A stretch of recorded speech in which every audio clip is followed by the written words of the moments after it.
What's up? What's up? Rick Paulton, Brewster, he's so cool. And tonight we are joined by Lorena down there. And over there we got 42nd Street Pete in the house. How's it going, guys? Hey, great to be here. Thanks for having me on. Thanks for being on. Awesome. All right. Oh, we got a comment already. Let's see who's over here. It's Megan. Of course it's Megan. What's up, Megan? All right. Hey, So Megan.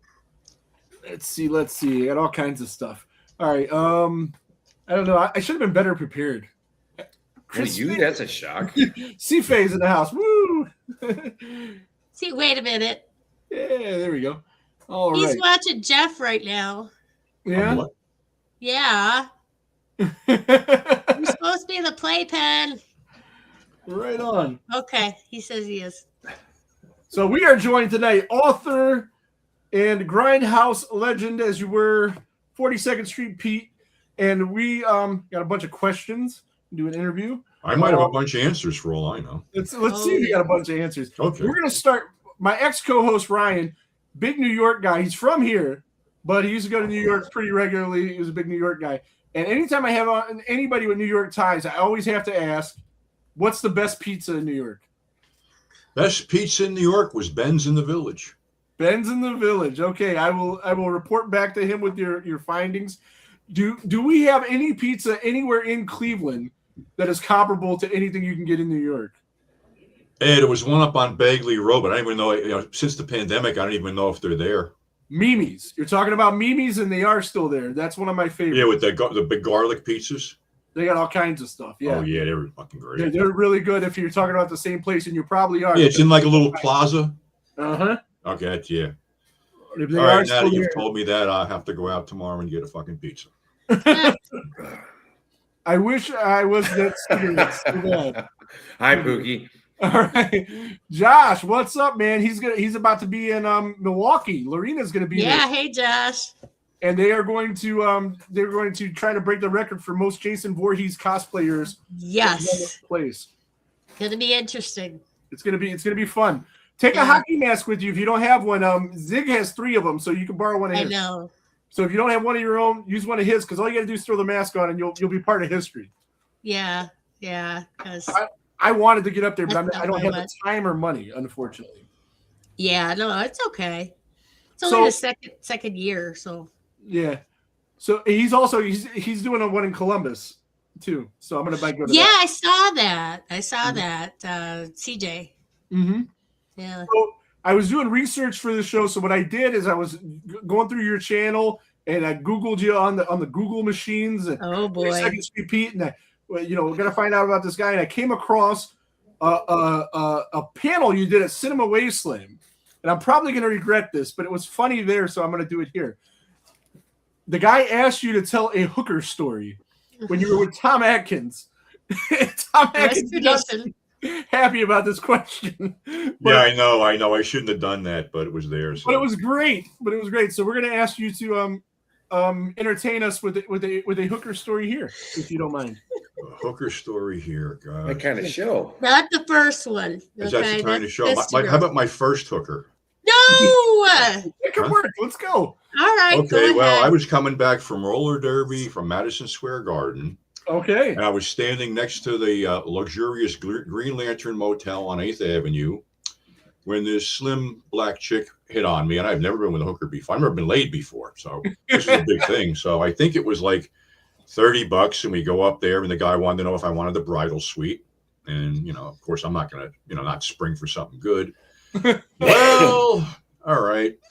It was going south anyway because she started going down on me. Then she stopped to pull a wad of bubble gum out of her mouth and toss it in the sink. All right. Well, that wasn't bad enough. Finally got into the action, and I'm like plowing away. And all of a sudden, she let loose a fart that would peel fucking paint off the walls. It was like this chick must have had a diet of prune Danish and chili for the whole week. And I'm like, that's it. Instant loss of whatever. And I'm out of there. Right on. Yeah, that was totally worth it. Totally worth it. That's That's how in she the book, scammed too. you on money. That was all Yeah, planned. that's in one of the books. That was all planned. She got the money, know. didn't have to go through the work, Yeah, no, I after a while I found out there's proper ways to approach this shit. And I never had a problem after that. There's proper hooker etiquette, there's streetwalker etiquette, there's massage parlor etiquette, and you know. She says, "Oh, that Pete and farting hookers." Yeah. Right on, Patricia. How you doing? So, Hey, Trash. so what is 42nd Street? Pete, what? Tell people that might not know, what is 42nd Street? Like, what is that? Like, 42nd Street is the block right outside of Port Authority bus terminal, intersecting with 8th Avenue. It basically had on each side movie theater, porn bookstore, liquor store, cheap electronics store, movie theater. I mean, it was just wall-to-wall movie theaters on each side, and each had their own distinct personality, so to speak. Mm-hmm. And what was else was people saying? It was funny. I did that documentary, 42nd Street Memories, the Rise and Fall of America's Most Notorious Rock. You know what the first question I was asked? What is Would that? I get murdered walking down 42nd Street? It looks like you would. I mean, I watched Basket Case, and I know that takes place there, and I'm like, Yeah. I don't know. It does look a little sketchy. Oh, it was, but you just had to know, where not to go. That was the whole thing. Because I think, I don't know, I heard something about Joe Bob saying something that people didn't go there God. because they were scared and shit like that. And it was like, okay, if people didn't go there, why were these places open? Because on weekends, during the day, families went down there. People don't grasp the whole thing that these places basically opened at 10 o'clock in the morning and closed at 7 o'clock in the morning, just in time to sweep the places out or actually carry dead bodies out, because, Occasionally, you're not that anybody you're got not- murdered in there. Maybe they did, maybe they didn't. But, some guy who was on his last legs goes in there at 99 cents, just a sack out, never wakes up, some junkie OD. So, yeah, shit like that did happen. You're not making your case here, Pete. With the Well, dead bodies. I just watched that, by the way, like right before you went on, Oh, cool. and I'd seen it before because it's an extra on either Pieces. Basket Case or. Pieces. Pieces on from Well, I don't have Grindhouse that. So Releasing. that's not what I seen it on. And I have somebody seen told me, Pieces. somebody told me they put it on Arrow on this stuff. Yeah, Oh, the did stuff. they? That's okay. That's what I was Yeah. gonna say. It's either Basket Case or the Oh, stuff. wow. Originally, it was an extra on Grindhouse Releasing Blu-ray Pieces. Okay. Yeah, I don't own Pieces. I love Pieces, but I don't Yeah. own it. I sold all my DVDs and Blu-rays a long time ago because once they invented the internet and I could just hit a button to watch anything I ever wanted, I was like, what do I need this for? So I sold it. I got money.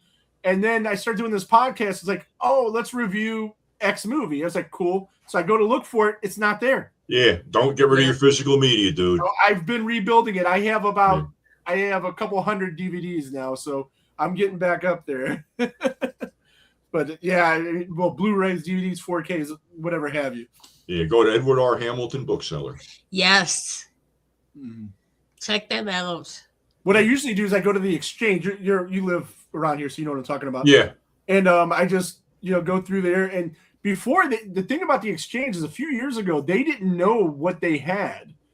And yeah. Now they do it. They told me charge shit's accordingly. worth. Yeah, I know. So if they have like an out of print DVD or a Blu-ray or a 4K, they charge you what it's worth, a couple $100, $50, whatever.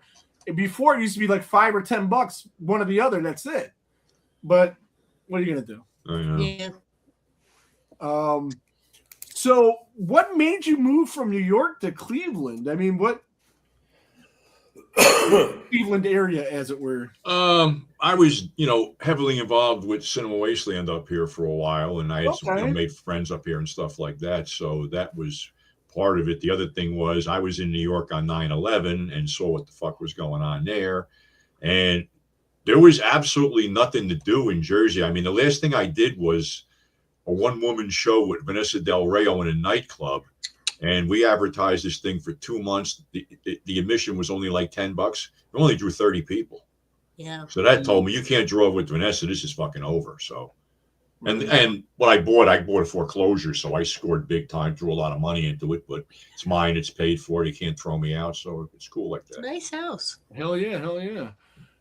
Yeah, and I mean, a couple years ago, you can get a house for a decent price. Like I paid pretty good price for mine, but now they tell me it's worth 3 times as much. So now my taxes went up like 3 times as much. Yeah, no shit. That's why I said, oh yeah, I'm living in a mansion now. Gee, just fucking transferring overnight. There is magic in the world. Little magic dust, and there we go. Yeah, I know. It's just like it just got bigger and bigger. Yeah. Let's see, you're talking about DVDs. There we got Vinegar Syndrome, 15 minutes away from Patricia, like a kid in the candy store. I'm going to go up there and check that out next time I'm in Pittsburgh for sure. And then her boyfriend lived 2 blocks away from Ground Zero when the towers went down. He had to go and live in New Jersey for a bit before he could go back to his apartment. Right on. Nice. Oh, Holy shit. speaking of Bethany, Bethany has made it. Hey, hi, sweetie. I How's have it to going, come see my Bethany? girl. Pete, this is our other co-host, Bethany. Hey, how you doing? Hi, how are you He's, doing? I don't know, where are you and what are you doing? Oh, I'm in Vegas. Oh, Yeah. this is the Vegas day. Lorena was asking. I couldn't remember if this was the Vegas day or not. Cool. But Yeah. So I did you win a bazillion dollars yet? Huh? Did you win a bazillion dollars? I wish. No, I'm losing money. I need to stop gambling. Yeah, that's probably a good idea. Yeah, I'm like, I need to cut it. Well, we're gonna check out Horror Nights tonight. Oh Cool. yeah, Nice. Universal. Yeah, that's awesome. Yeah, I wanted to go there just for that. I wasn't even aware that was open. Yeah, so what sucks is because we came in on Monday and we were hoping that it was gonna be open. We thought it was like every night. They didn't open until Wednesday night. So we were like, oh shit, we're gonna have to try to fit it in Thursday because we take off tomorrow. Okay. Awesome. All right. Nice. So Tiki says he lives in Brewster's Walls, way cheaper in taxes. And True. Faye says, woo, very high Bethany. All right, so back to our Hey. questions. So Sorry. No, you're fine. You're good. I'm glad you jumped in. That was an awesome surprise. Yeah. So I seen your video that you did about it was Black History Month, the best black wrestlers. I'm a giant wrestling fan myself. How did you get into wrestling? And maybe do you have like a story about like going to a wrestling show or something like when you were younger? You know, it was fun. It was funny. I was just telling Lorena this because it just dawned on me. My mother told me that when I was a baby, that I would wake up in the middle of the night. My grandfather would take me down and have me sitting on his knee, and he was watching wrestling. So maybe through osmosis, but I wasn't really anywhere near that till like I think 73. Okay. I was a big roller derby fan too, and all of a sudden roller derby just vanished off the scale. So I used to hang out in this dive bar all the time, and you know, Saturday night was 11 o'clock, harness racing from Yonkers with all these invertebrate fucking gamblers out there. And then all of a sudden this comes on, George the Animal Steel, telling everybody how he's going to kill this guy, Bruno. I have no idea who these people are. Sorry to interrupt you, but this is George Steele before he was eating turnbuckles with the Oh green yeah, stuff. he was eating turnbuckles back then too, but he was completely like unhinged. Yeah. This is Yeah, heel. then Bruno comes out and you know, very, you know, nicely says, you know, this ain't gonna happen, this and that and the other thing. So we're fucking going. That was my first garden show. Was Andre the Giant against Butcher Vachon, the Blackjacks against Dean Ho and Tony Gurria. There was a couple of the Valiants were there, people like that, and then Bruno against George. Well, they beat the mortal shit out of each other. Bruno was breaking a chair over his head. There was an 11 o'clock curfew. It ran to the curfew, the whole bit. Okay, we're leaving. So I didn't know any of this shit until I talked to George and George read his book. We're walking down toward, the garden was on 34th Street. We're ready to cross 34th Street to go up to have some drinks where I used to hang out. And all of a sudden, this taxi cab runs the red light, and this mob is running after it. Well, I find out later that George was in the car with Blackjack Mulligan, and Bruno's fans spotted him, and they were chasing him, and they had to rear-end the garbage truck to keep from getting turned over. Oh wow! So And that he was didn't my have first that show. back then. Back then, they were crazy. Like Jim Cornette's always talking about like the riots, and we had a riot. Because they bought it. Mhm. You know, they bought it. What was it? Ox Baker and Arnie Ladd in Cleveland. yeah, and Ernie. Yeah. Yeah, you talked about that in your video, as a matter of fact. But yeah, that was like a legendary. I riot. love Ox. Weirdly enough, somehow Ox got involved in my life on and off. He was at the first chiller, and it was something about no smoking in the building. I was supposed to tell everybody to put this thing out. And here's this guy ready to light a pipe, and I'm like, oh shit! I told his handler, I go, hey Andy, nobody's supposed to smoke in here. And Ox is like, the eyebrow goes up. I go, I'll cover for you, Ox. So, oh my god, buddy, get over here and shit. And I'm working at Liquidators, and I'm leaving, and he's on the corner with a guy selling shit out of his trunk. So it wound up that he just had colon cancer and he was broke and shit. So I said, hey, maybe I can get him into Chiller. So I called Kevin up and I go, Ox is really down and out. I think we can get him in. He goes, yeah, we'll give him a table. My mistake. Took over 3 tables, terrorizing the place. I had to go over. I go, dude, you're really making me look bad. One fucking table and stop this shit right now. Yeah. But he was a good guy. He was cool. Yeah, I've been into wrestling since my first wrestling show. The main event was Andre the Giant as well. But this was like way at the end of his career, So I was able to see Andre as well. But I mean, like I go back and I watch tapes and video of old stuff, and I've always loved it. It's always been my thing. But that and then horror movies. So what got you into horror movies? The fact that I wasn't allowed to see him when I was a kid. Mm-hmm. Don't forget, you're going back to the 50s and 60s. All right, I'm in Catholic school, and this is in the book too. Frankenstein, the original one, was going to be on 4:00 in the afternoon on some show. They always had these little showcases and shit because they just burning up airtime. We had notes to take home to our parents that we weren't supposed to watch this. This was bad for us.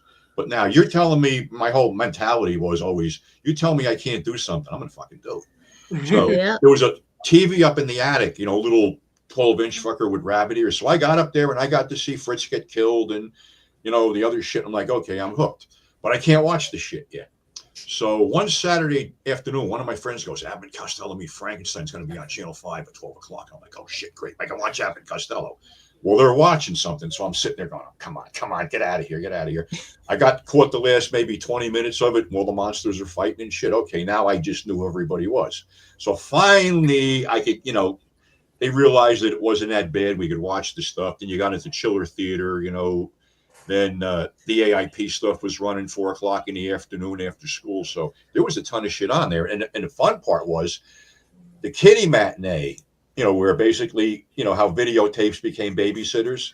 Mm-hmm. For $1.50, they drop us off at this grindhouse in a bad part of town where we got to see 2 horror movies, three Stooges short, and 3 Warner Brothers cartoons for $1.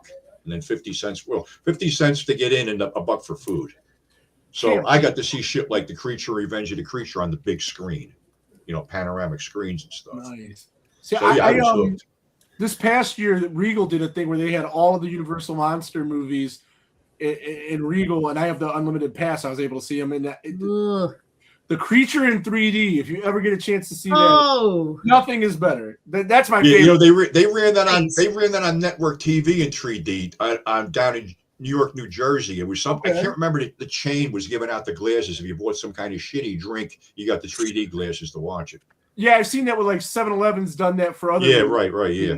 Definitely. Yeah, I'm a big Universal Monsters guy. Again, just like with the wrestling, when I get into horror, I've been watching horror movies since I was like a little kid. Then you want to go and look at the history of where it came from, and then you go to watch the classic movies from the 30s, 40s, 50s, and so on. Yeah. And then you can appreciate that as well. And everybody else that's in the room here, feel free to jump in with a question anytime, so I don't talk too much. I already know everything. I got a question for you, Pete. Well, maybe to ask the question that I got a book somewhere. I got the book right there. And we're gonna definitely get into that. Rooster? Pete, you mentioned there was the Three Stooges on there. Which? When you were talking in your story, you mentioned the theater it was showing like Three Stooges. Yeah, that was the matinees.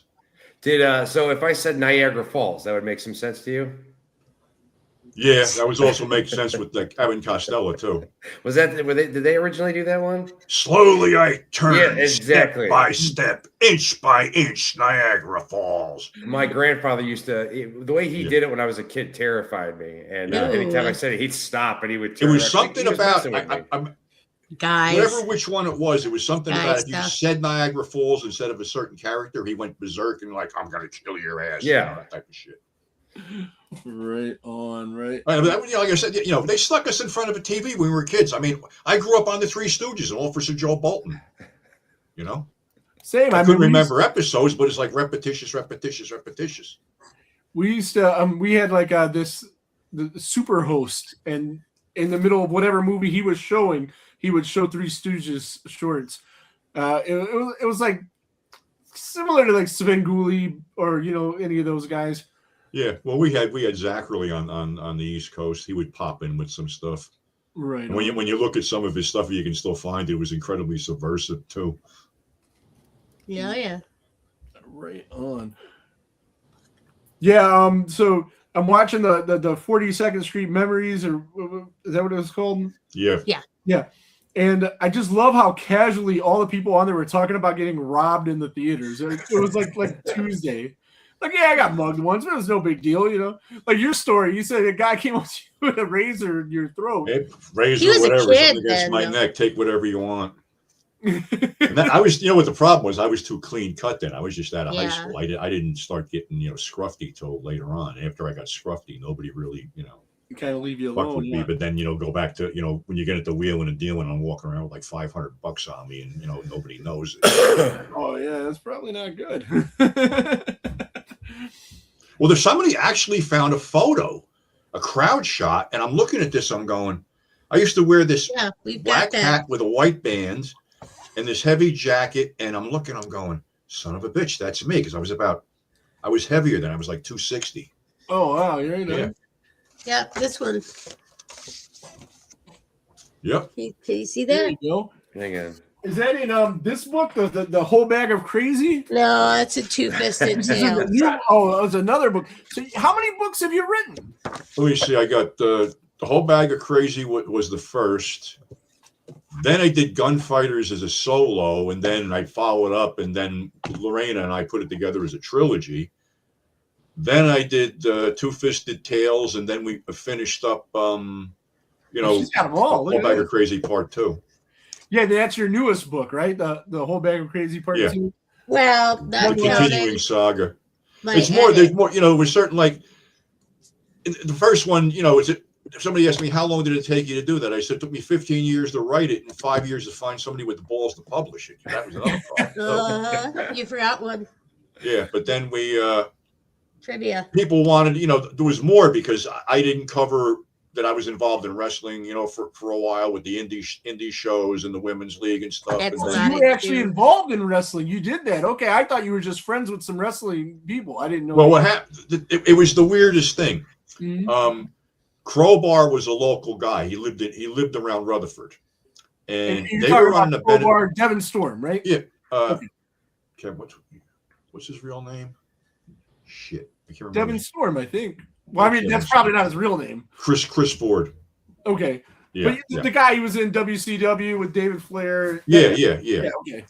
So they're running a benefit for Sabu for some reason. Sabu got sick. Every he was in the other- hospital. Yeah. Yeah. So I got a ticket, and then they were going to do an auction. And I called up and I said, you guys ever do an auction? And they go, no, we haven't thought that far ahead. And I said, well, I have. You want me to do it? And they said, yeah. So I got there like an hour early. I didn't know Sabu was going to be there. So I'm sitting around shooting the shit with him. It was cool as all hell. And then, they do the thing in the middle. I get in the ring, usually do my shtick. I usually throw a lot of humor and stuff like that. So I did the auction. So I was going to Jersey All Pro shows. So the next show I went to, I accidentally walked into the locker room. Everybody's walking up to me, shaking my hand and shit like that. And I was fucking in. So I usually helped out with, the video stuff, RF's table, Mindless Mike's table, stuff like that. So basically I was in, and then I was working security for a bunch of these guys. Guy would get money, start a show. Well, we're pro wrestling, whatever, this week, and they crash and burn, but they always use the same guys. Like AJ Styles, Samoa Joe, Low Key, the Hit Squad, people like that, Jay Lethal, Homicide. So, I ran the whole gauntlet. And then this guy started a women's league and he needed guys for security. And I said, dude, if this is going to be this broad panty shit, count me out. He goes, no, do me a favor, work one show and we'll see what happens. First match was Angel Orsini against Primetime Amy Lee, and they beat the shit out of each other right in front of me. So I was in. So I stayed with them until basically they sold it to somebody and they wanted to take it out to Long Island. And I was really tight with Amy, and she was going to be the commissioner. And she goes, no, it's too far. I said, yeah, me too. So that was the end of it. Right on. Yeah, I didn't know that you were actually involved in wrestling. That's crazy. Oh yeah. Yeah, it was cool. You know, I had a good time. You know, I'm happy that a lot of these guys that like I used to bullshit with, like Jay and Eddie Kingston and shit, you know, made the Oh, big time. Eddie's great. He's always Yeah. here. He's going to be here next month for AIW. Okay. And he showed up to AIW like unannounced. This was like last year, maybe the year before. And he had just got signed with EC or AEW, so he's on TV making money. And he does a meet and greet, you know, $20, take a picture with him, $20 for an autograph, whatever it was. And at the end of the night, he's got this envelope. It's like fucking $15,000. And he hands it to John Thorne and he goes, "Here, keep this for the school." Wow. Because all those guys, they came through here. All those guys that are big now, they came through AIW and John Thorne helped them get their break. And so many of them like repay the favor. You know, like Gargano was into that, and the dentist chick, Britt Baker. Britt Baker, yeah, she did the same thing. He calls her like, "Oh, you left your envelopes." And I didn't leave that. That's for you. Take it. Were you at the show when Terry Funk was there? No, oh my God, I would love to have Yeah, been that was there. great. I finally got to meet him. Yeah, no. Then he beat the shit out of Eddie Kingston. He wasn't like, it was something about, he was just standing there in sweats. You know, I walked up. He didn't have any pictures or anything. He was just hanging around, you know, whatever. So, you know, I walked up. Great to meet you. I loved you in ECW. I loved this and that. So, everyone's going, is he going to wrestle? So, it was Kingston against, I think it was MD20. Oh, yeah, no, yeah. Josh Prohibition. And the outside interference with the manager or whatever. All of a sudden, Funk comes out with that look in his eye. He beats the mortal shit out of this guy, throws him through the concession stand, wrecks the concession stand, and that was it. You couldn't top that. Yeah, no, yeah. Funk is one of the greatest ever. He's one of the greatest on the mic. He did all that hardcore stuff in ECW, but way before that, when he was the NWA champion, he was one of the best actual wrestlers too. So he could do everything. So he influenced everything. The best thing about him is in Mick Foley's book, he talks about when he has him in the corner. He's about to, because he says Terry Funk threw the best punches ever. And he says, "I'm in the corner. I'm waiting to take this Terry Funk punch, and it's the greatest looking punch in history." And Terry Funk pulls back and takes my freaking head off. And he found out why the punches were good, because his punches were real. Yeah, he did it to Pondo. You know Madman Pondo? Yeah. Okay, he did it to him too. Yeah. He said, Pondo's like there, "I'm waiting for it," and bam. And then he goes, "I'm going to throw my punch," and he's already crawling back over the rail into the ring. Right on, right on. Yeah. All right. And so, what made you decide to get into to writing? I mean, how did you do that? Well, I always wanted to do it, and then you know, I don't know if you.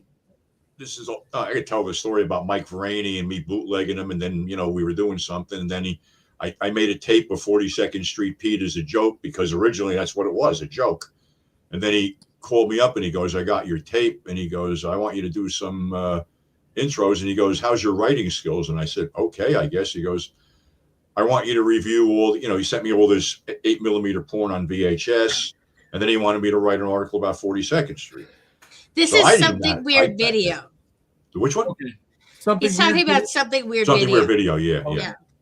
So I basically wrote a 32 or 36-page handwritten thing about 42nd Street and all this stuff, and gave it to Frank Henenlotter.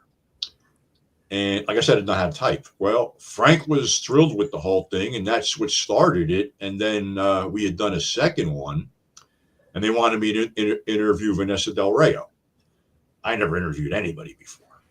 So it was originally supposed to be Lisa, you know, Mike's wife. Mm-hmm. But Frank lobbied for me. He goes, "You'll ask the real questions." And I'm like, "Yeah, okay." I didn't know that. Wow. So I really researched it, and I was working at Liquidators, and that's when he sucked me into doing the East Coast video show. So she was down there.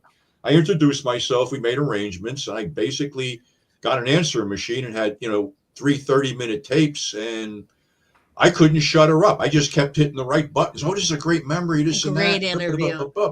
So Yeah, it's always fun when they go good like that, but when they don't, you're sitting there like, "Oh, what am I doing?" So then I go, "Frank, I got this thing," and I go, "I better send it to you." And he goes, because I never transcribed anything, and I don't want to fuck this up. So he goes, I don't have a tape player. I said, I'll buy you one. I don't want to mess this up. So that was basically my first interview. And then after that, they had nothing else for me, but the character was established. Hell yeah. Right on. Well, yeah, and she still uses your blurbs, your synopses on the site. I know. Yeah, so They can use it. Yeah. I mean, Yeah, it wasn't, I keep saying, it wasn't for him. And Al Goldstein let me into Screw's office, and Kevin Clement let me, do the shit at Chiller. Where would I be? Yeah.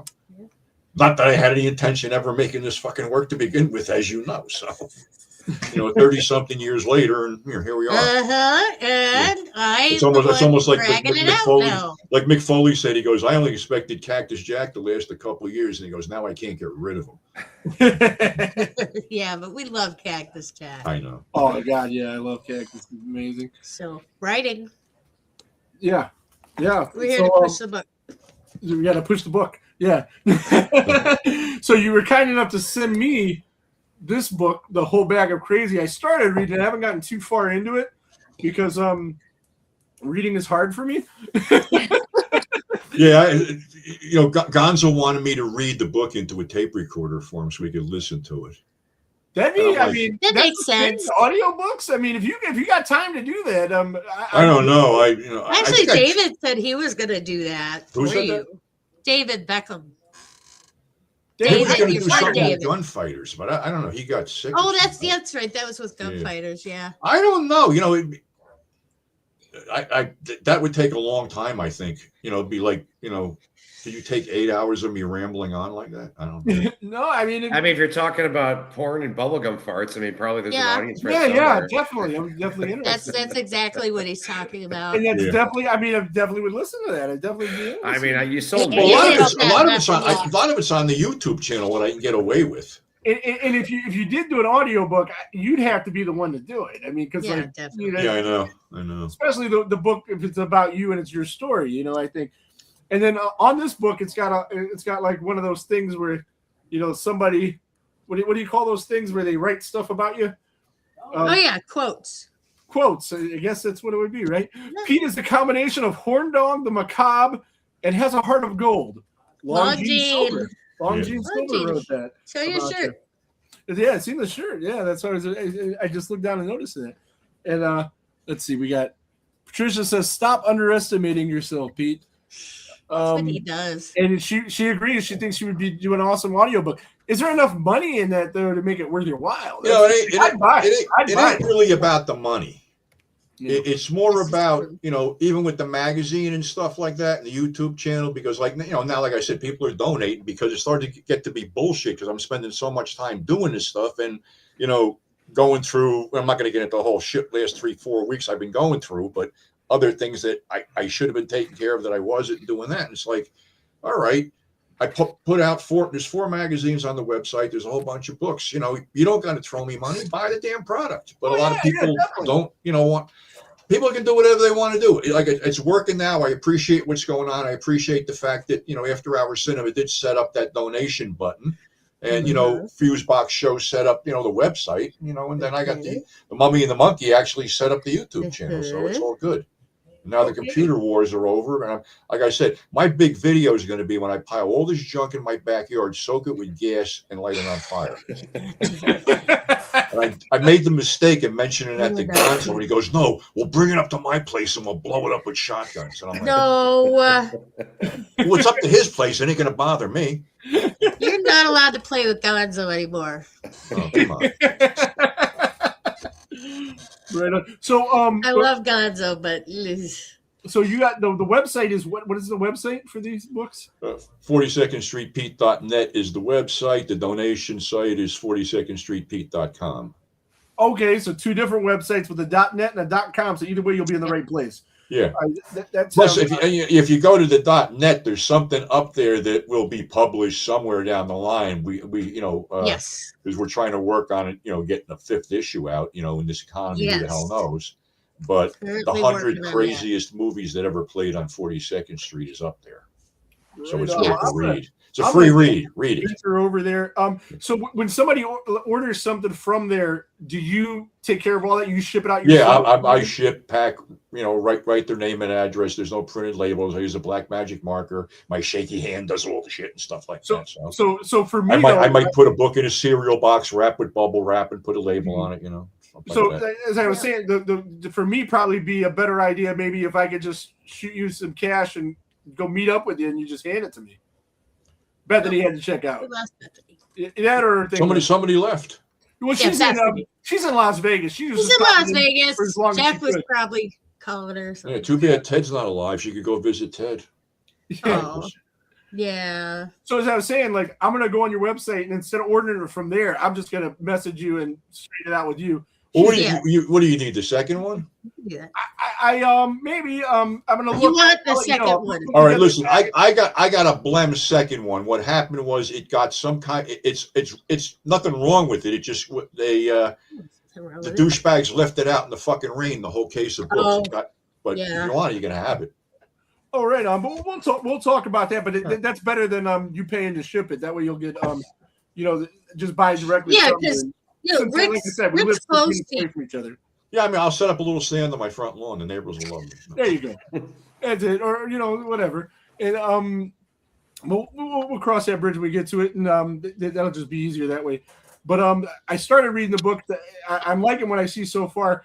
I seen this podcast one time with these chicks. I told this story a million times, and they said if you go into a guy's house and he doesn't have any books, don't fuck him. They said that. Don't fuck him if he doesn't have any books. So I bought some books. Shit, look behind me. I should be getting laid every night. I know, dude. Definitely. But if you have none, they'll leave. That's what I'm told. Yeah. So I so got now you books. have one. I got a couple. I read, when things are dull, which they usually are, I read a book a day. That's my afternoon, kill my entertainment type thing or whatever, and just get lost and read stuff. And then sometimes by reading other people's stuff, I get like the ideas, like because Two-Fisted Tales and Gunfighters is all fiction. So Patricia said that was John Waters. He says that a lot, which makes sense because the girls that I heard it from are big fans of John Waters. So it makes sense. And it's true.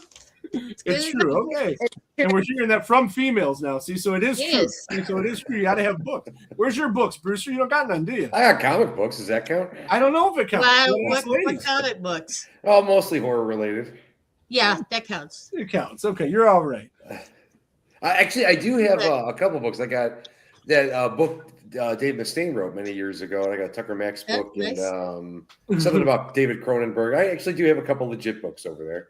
Dark Tower ones too, so. Nice. The whole series? Yeah, all you need is at least one, Rick. All you hold need on. is at least one. Yeah, That's like right. one. I'm up to like 6 or 7, man. I'm gonna have a library, eventually. No, I read the first 7 Dark Tower books. I never read the Wind Through the Keyhole. Oh, yeah, that's a good one too. There's a short story. The Little Sisters of Illyria. Yep. Yeah. I have that book. What's it? Don't tell me. Okay. It's got the wine glass on the cover of it. Everything's eventual. That's Yep. it, isn't it? Yeah. There Yep. you go. I have the hardcover of that one. Nice. Yeah, that was a good one too. Sorry, little Stephen King sideline. Okay. Right. Steve's fine with me. I sat next to him at a baseball game before. Did Yeah. you really? Yeah, he's a giant baseball fan. He's so big of a Red Sox fan that he buys season tickets in other cities to make sure so he could see the Red Sox on the road. Wow. And he was at an Indians game and he's just sitting there. We both had really good seats behind home plate. I don't know how I got mine, but yeah, it was pretty sweet. Cool. Yeah. But yeah, he that was Just during had to the steal streak- my moment, didn't you, Rick? Yeah, it was during the streak when the Indians were selling out every game. Mm-hmm. Do either one of you guys have a question for Pete or? Yeah, actually, if someone was new into the Grindhouse and was trying to get started, what movie would you? Am I recommend? freezing or are you guys freezing? You're good. New Yeah. into the Grindhouse. Yeah, what would you recommend for them? to As start far off as a with? horror movie? Yeah. Or Oh, just God. Grindhouse in general. Yeah. Well, like I said, Dealer's the whole thing choice. Grindhouse encompasses so many genres. It would be like Well, this is John. Most people would associate, horror film. If you really wanted to kick somebody's ass, make them die slowly. Oh God! Slowly. You That's wanted to scare the cruel. shit out of them. Night of the Living Dead. That's one of my all-time What about favorites. Cutthroats 9? Cutthroats 9 is this, it's such a weird hybrid of a film because, like I said, It's so someday somebody's going to find that fucking movie that I went to see because I never went to see the Cutthroats 9. I went to see whatever was playing on top of it. And there was a whole story about me getting shit-faced with this chick I was hanging out with and never getting to the one in New York, but taking a bus back to Jersey, half conscious, and then getting out like, oh, it's playing there. Going in, sitting down, and passing out, and waking up, and the Cutthroats 9's playing. Yeah. So I don't remember what was paired with the Cutthroats 9, even though the Cutthroats 9 Great way to watch Cutthroats 9, though. Yeah, it used to bounce all over the place on 46. Well, sure. Yeah. Yeah. Patricia says, Pete, what is the one movie that changed the way you look at cinema altogether? The Wild Bunch. The Wild Bunch. Was that the line we want to be free to do what we want to do? Is that movie? Something to that effect. Peckinpah, that was the movie that actually put Peckinpah on the map. Yeah. Yeah. And the whole message was anti-violence, but then where it put him on the map, it also damned him because that's what people expected. That whole slow motion dance of death thing. Yeah. There's actually his two favorite movies were Ballad of Cable Hogan, Junior Bonner, which were pretty sedate, except for, horses running through fucking storefronts and shit like that. Right on. So as I'm researching, I'm watching some videos. I watched the 40th Street Memories thing and a couple other things. All I wrote down here is Kung Fu Zombie. So I don't know if that was like on a marquee in the background or Kung something. Fu Zombie, yeah, it was up there. So what is that? Is that worth seeking out? That sounds like the coolest movie in history to me. You know what? There were these kung fu horror hybrids. Yeah, I know, that sounds yeah. the best There were thing like ever to three me. of Yeah, them. they were just. I didn't see that one. I might have sold it, but I didn't see it. There was, It was what was just- the one where they were hopping like bunnies? Yeah, What the was hopping that? vampires. Yeah. Yeah, So we got some What was the vampires. there title was of one. that? There was one theater. Patricia, you that had basically- that one.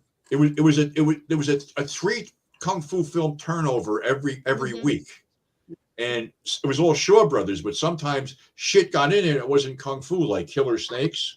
And here's the brothers going in to see the latest kung fu movie, Killer Snakes. Thank you. And That's it. it's not fucking karate. It's Killer Snakes. And the other one, Black Magic, with the zombies with the spikes through their heads and shit. Right on. Yeah, no, I'm not really familiar with a lot of these movies, but I'm trying to broaden my horizons. And I'm gonna have to check them out. They're out there. Kung Fu Zombie sounds like about the coolest thing ever. So I'm gonna find it on my own. I'll let you know what it was like if I could find it. It might have been on Bookseller. There might have been like 7 of those movies in a set. I've got copies of all this You stuff got the one, too. you got the set with the Kung Fu Zombie in it?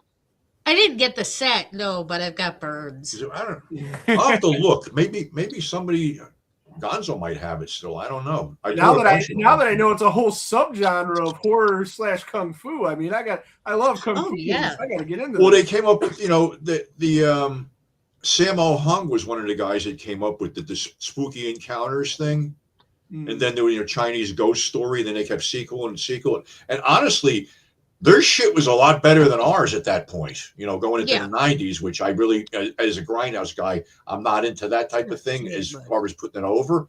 But I watched it. It was really good, some good shit. Even with the action shit, the Chow Yun Fat John Woo stuff was great. Oh, right Yeah. on. But that was all influenced by Peckinpah. The Yes. slow motion, all that other shit. Hell yeah, no, yeah. I not a giant kung fu movie guy, but I've watched a bunch of them, especially the Shaw Brothers, Reverend Shaw, all that. Oh yeah. Yeah, and of course the stuff that everybody's seen, like all the Bruce Lee stuff and everything. And then I call them the essentials. I just Sonny Chiba. Yeah. You gotta do Yeah, Sonny that's Chiba. another one. Remember that whole story? Going to see the Street Fighter, okay, with these two, Big Al and one of his buddies or something. They're really into this shit. Well, here's the triple bill: the Street Fighter, Slave of the Cannibal God, Return of the Street Fighter. So tell them Yeah. about the Cannibal God. That is bizarre. Yeah. Just with the cast. and what it was Yeah, Stacy Keach, Ursula Andress. in a cannibal movie. Yeah. Patricia says, "Don't forget the bootleg Bruce Lee." Yeah, it was Yeah. L.I. But Bruce Yeah, Lee with Bruce an Lee. L.I. Bruce only made Bruce 5 Lee movies. was bad. Well, he died. Yeah, I know, but like you'll see all these movies and they say it's Bruce Lee in them. It's not. He only made Bruce 5. Lie, Bruce Lee, Yeah. Lee with an L-E-I. Yeah. That shit, people ate that shit. He only really made 4.5 movies because the other one wasn't completed. You know. Right. Yeah, they computer generated his face on something. Yeah. I don't know. People ate that shit up, and everybody goes, "Oh, I said, you know what it was? It's like, you got to realize too that the prints they were showing, they were really chopped to shit. Oh yeah. I mean, it's like they threw them in a fucking boat and floated them over from China. So they, that's another thing too. When people always bring this up, that I mentioned that, like, I didn't see this in the movie. Like, I'm trying to think of an example. Like, all the shit that was going on with Last House on the He's Left. the cannibal god. Is a good example of that. Yeah. I mean, they would trim the shit before they ran it over here. So even though that make them die slowly with the guy getting his dick cut off, you see it. I mean, we saw it too, but it was quicker than what you got on the DVD. Yeah. It was a real quick cutaway. What do you know about the Last House on the Left getting trimmed? Oh, they just basically cut the shit out of it. Yeah. I remember seeing that movie. Okay, first time I saw it was in a mall of all places. There was this Willowbrook Mall in Wayne, New Jersey. They had the Little Cinema 1 and 2. One showed porn in a mall. The other one showed exploitation. Last House on the Left was paired with Night of the Living Dead. That's when I first saw it. Then it was doubled up with something else, but they cut all of them were missing the disembowelment scene. That was fucking gone. Yeah. Then another place it was missing the piss your pants scene. And another place I saw it, they cut out the part where he was carving his name on her chest. So they were just, I guess, from town to town, they were just editing this the way they wanted it. Yeah. And then, of course, it all winds up like I Drink Your Blood. They return all the shit, and it's like, okay, well, there's really not a complete print of this anymore. Wow. Yeah. And thankfully, like guys like Grindhouse Releasing and people like that, are pulling this stuff out and managing to put it together. Well, Wes Craven did porn too. I was gonna say, Angela the Fireworks Woman. Him and Sean Cunningham started out in porn. Yeah, I know. Jesus Christ. Craven was the editor on Al Goldstein. It happened in Hollywood. Cleveland's own Wes Craven. Another guy too, Peter Locke. Yeah. I think he was Mars in The Hills Have Eyes. Mm-hmm. But yeah, I think he owned Mammoth Films or something. They were the ones. They put out the recut Flesh Gordon as an R-rated film, and it was actually an X. Flesh Gordon. Yeah. Sounds great. So everybody's seen Flesh Gordon, right?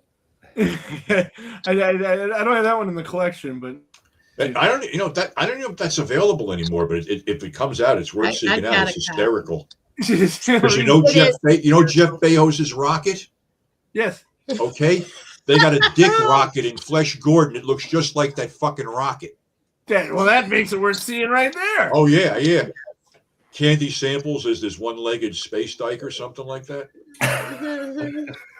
So it's classic shit. They used to. This is what killed me. One summer they used to run this.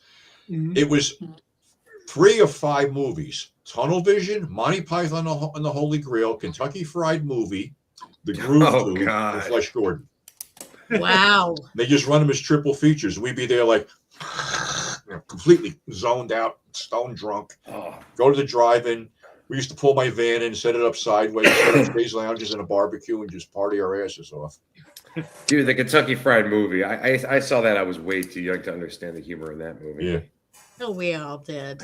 It's really offensive. Tunnel Vision. I just rediscovered it. It was great. Oh yeah. I never heard of that one. He said, what's really offensive? Tunnel Vision, and no bullshit network. Right. I saw it. They had it. It was on Tubi. It might be cut. It's cut on Tubi. Remember, you had me looking all over the damn place for that found thing it. for you, and I found it. God bless you. You found it. Yeah, that's what I do. Tubi's great. Tubi's like the best thing ever. They could totally charge for that. And people would pay for it, but they don't. No, don't give me any ideas. It's bad enough with the commercials. Yes. Oh well, that's why they don't charge because they're making money on the commercials. If they charge, they get rid of the commercials. So it's like 6 of one. Actually, half of the other. I don't mind the commercials. As somebody who grew up with tube TV, you got to get up and piss. That's what you do, Yep. That's all. Yeah, I don't mind either. It doesn't bother me at all. What do I got here? Did you, Bruce, you got anything? Bethany, anybody? Yeah, I just popped in. I didn't even know I was going to be here. Oh, Well, glad you did. Could you give a little synopsis of Whole Bag of Crazy, and with the additional stuff in my edit? Okay, it's a whimsical journey of one man.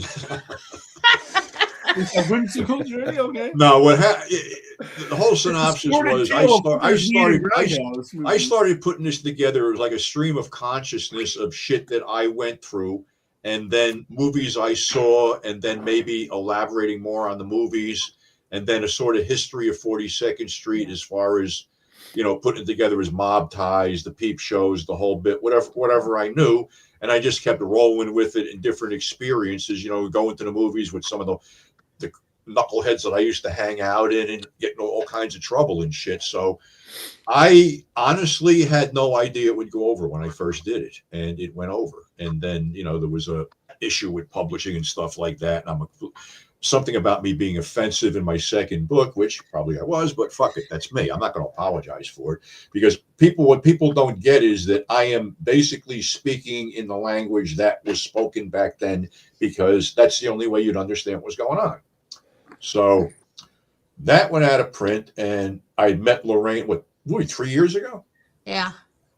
And we were talking, and I told her about the second book that it seemed like nobody. Actually, it was Two Fisted Tales that got it started. Remember? It was Two Fisted Tales that got it started. Yeah. Yeah. Okay. Yeah, we still haven't done that one, but I did get it published for you. Yeah. But I haven't edited it yet. All right. So. Yeah. So we were talking about the second one, because I had already written it basically, and then the first one. Actually, I had the original manuscript somehow, so I gave it to her, and we found out that what was published in the first one and what was actually there was a little bit different, shall we say. Yeah. So she tuned it up. I gave her some additional stuff to throw out in the end of it, a couple stories that I hadn't told before. And what was it? About a month ago we put it out? Yeah, I think so. Yeah. So wasn't for her, it wouldn't have worked, because I know nothing about publishing, and she had to deal with these, we call it douchebags to digital now, because God, every fucking day there's a change. My God. Then they email me and I know nothing is going on, then I got to tell her. Yeah. So, but it worked, and then we have managed to get out of a fourth issue of Grindhouse Resurrection, and that's this one. thick Yeah. issue. So it's all good. This, all through them. Yep. Awesome. Yeah. So to order one of these books, to check them out, you go to 42ndstreetpete.net. Is that right? Yep. Okay. And I am going to, like I said, I'm going to order some stuff from you, and hopefully some people watching this do as well. Again, I got about. You ain't far into the book, to be honest. I didn't get too much further than that, but what I read, I was digging for sure. And you lived an insane, crazy life, man. You've lived life, and these stories are awesome, man. And like, it's been fun talking to you tonight, and just hearing different stories, and like the whole wrestling thing's cool. I'm like a big wrestling fan, so that was cool. And you said something about putting somebody over. As soon as you said that, I was like, I know you're really a wrestling guy using a wrestling. Well, I use that. That's not only a term too; it's something I like to do, because I got to think back that if Mike Vraney didn't do what he did, and Goldstein and the other ones, to me, to give me the jump start. Another guy I got to mention is Jack Ketchum, because he was a mentor to me too, and Dave Friedman also. Where would I be if people hadn't liked what I was doing and gave me that little push that you can do what you can do? Like I said, I didn't even know how to fucking type. And then when I started the original magazine, Grindhouse Purgatory, I said, anybody who wants a shot at writing, do it. And we had a lot of really great, talented people on there. And some people actually got jobs because of that, little part-time gigs, or, one guy got a teaching job out of the whole deal. So It's the whole thing. You know, you can't be sitting there being selfish and just think about yourself all the time. Just put it over. And like when I was doing the YouTube channel, I had no intention of making money doing it. But then, you know, certain situations arose where I basically had a fucking breakdown in the air at one fucking point because shit was going so fucking bad. And Lorena can attest to this shit that I wound up in the fucking ER. Like they actually thought I had a stroke. It was so fucked up. So I came out of that and I said, you know, if everybody would just help a little bit, because I'm on Social Security, and it's like, you know, after they whack me with the fucking Medicare and shit like that, you know, long story short, it's like $800 and change a month. And then unfortunately, my dog passed away Monday, and she was basically costing me $300 and change a month in medication. And I still got another one that's up there too. So, you know, you think you know it all when you're going to hang it up, which I'm never going to hang it up anyway. But, you know, you think you know all the answers, then life goes, hey, fuck you. Guess what I'm going to do to you? Ain't that the truth? Don't get us started. Yeah. So we never expected to make money doing this either. But last month we got a deposit for $5.40. Woohoo! I think it was $5.40. So You gotta start somewhere. Yeah. Well, like I said, you know, some guys that were really dialed into it have been very supportive, you know, over the years. And like I, you know, maintain relationships with people, you know, going back from Liquidators, Jersey, my video store, shit like that. I mean, there's always someone from an era in my life that's still in my life now through Facebook or whatever, through, you know, used to be Wasteland and stuff like that. So, you know, people are always around, and some people, you know, appreciate what I do. And even with the DVDs from alternative cinema, you know, people started rediscovering that. And it's like, hey, I put out like 30 something DVDs over the years. You know, it's all smut, but hey, that's what people want. Yeah. You know, it's old school. Good smut, though. Yeah. Yeah. It's the old- educational. It has redeeming social value. Even the clergy's bought some, you know. And some interesting costumes. Too. The last pope was a big fan of mine. What can I tell you? Right on. All right, so we're about at that time where we usually run for about an hour. And so let's see, redeeming smut. Yes, Patricia, redeeming smut. Well, I'll tell you, if you ever want me back on, you know what do I we do? gotta have you back on because I think we've just touched the tip of the iceberg here. Oh, yeah. I think You know, there's what do I do at night? Sit around, watch movies, and smoke pot, and, you know, wonder where the fuck I went wrong in life, you know. Talk about movies with us, you know, sometime. Maybe once I find Kung Fu Zombie and we get to watch that, we'll have you on to talk about that or something. That means I have to actually watch the fucking thing. I don't know. I don't know. Yeah. Maybe it might be on YouTube. Who the hell knows? I'm gonna try to find it because it sounds like I'm a big. Because some of that stuff, the rights are like really shaky on it. You know, like I was looking for this horrible movie called Slaves, and it's on YouTube. It's missing some shit, but it's like, all right. I needed to install. It's another weird thing. I didn't see Night of the Living Dead in 68. I heard about it. You know, we heard all the horror stories. Yeah. So they reissued it in 69 on the bottom bill with Slaves. So after watching that movie on YouTube, I'm like, how did I walk out of that movie theater alive? No shit. That's how bad it was. Uh-huh. Right on. Yeah, Night of the Living Dead is like definitely one of my favorites. One of the most perfect horror movies of all time. It sucks that he screwed up with that trademark thing and he didn't get paid shit for that. Yeah, well, you know something with the convention stuff these guys have been doing all these years and everything. I think they did the restored version, which looks great. Yeah. You know, and Kyra's a good friend of mine. We go back, you know, many years with the conventions and stuff. So yeah, I'm happy for them. You know, they're getting their due. I mean, everybody fucks up. I mean, how many? I told everybody. I think I did something on somebody else's documentary. I said everybody gets burned first time out. Carpenter didn't get any money for Halloween, but it made him. You know, absolutely. Same with Night of the Living Dead with Romero. It made him. Yes, it did. Me doing a stupid ass 5-minute video and sent it to Mike Rainey. It made me. Who the hell knows? You know. Yeah. You never know.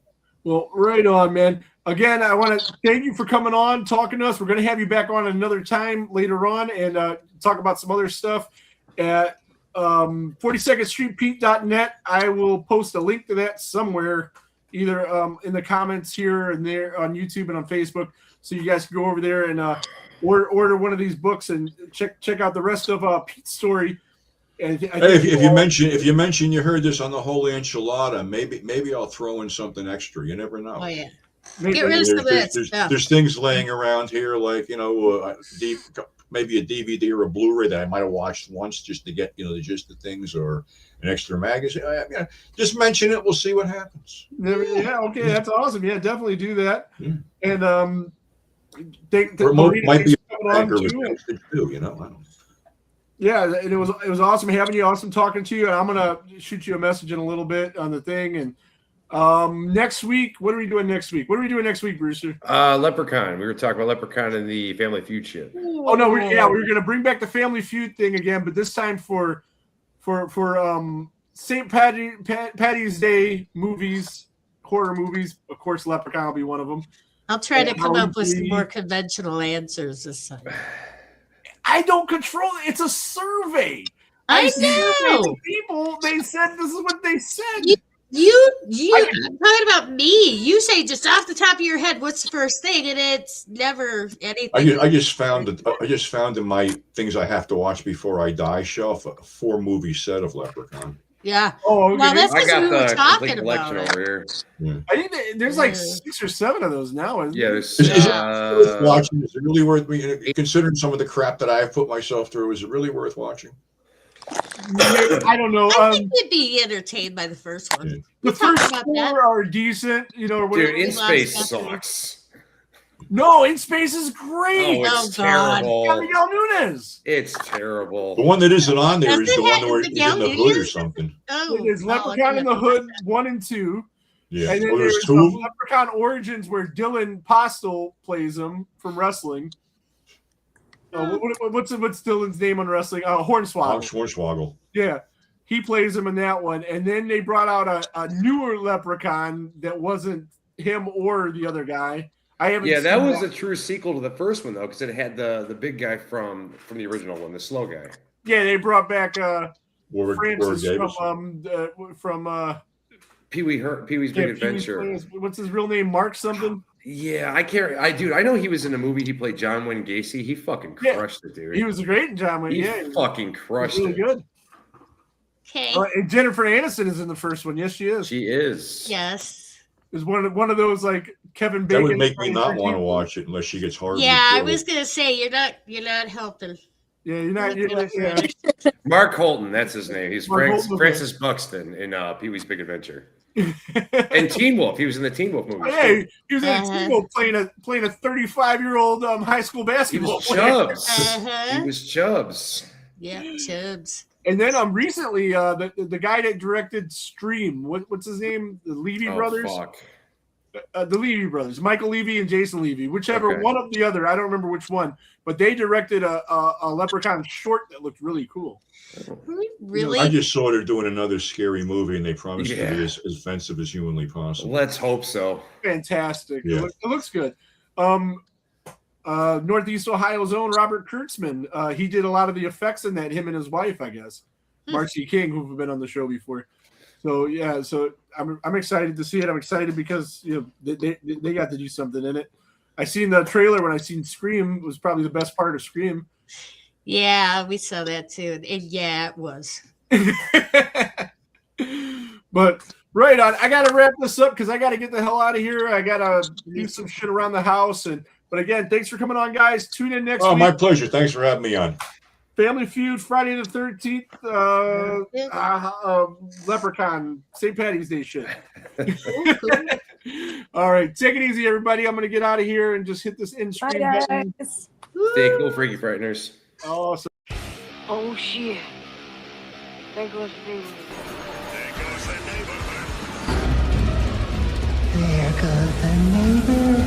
There goes the neighborhood.